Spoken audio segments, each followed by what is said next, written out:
We had set up to run a phase 1 clinical study. Part of that was a sort of a standard phase 1 SAD/MAD, so a single ascending dose and a multiple ascending dose study in healthy volunteers. That piece is completed, and actually we presented that data at the MDA meeting back in March. There was a second part that we were fortunate enough to be able to set up, and very thankful to the patients that have participated, where we also moved into a small group of adult Duchenne patients. And this is ongoing currently. We haven't completed this. We haven't reported any data from this yet. And in this whole of this phase 1, as is always the case with the phase 1, the focus was on safety and PK.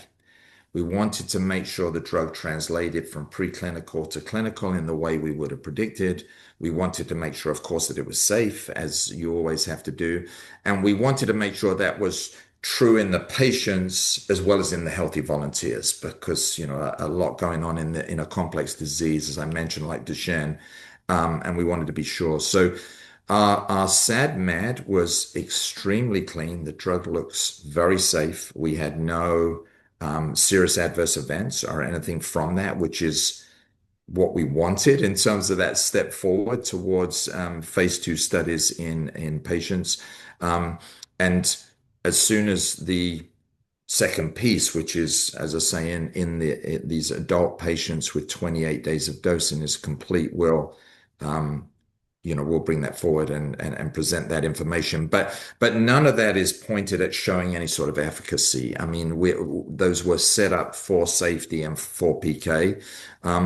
Having got the clean SAD/MAD, we are in the process of putting together our phase 2 program, what that's going to look like and how we're going to go forward. We've always been looking to be as time efficient as we can, because we've realized how important that is for patients.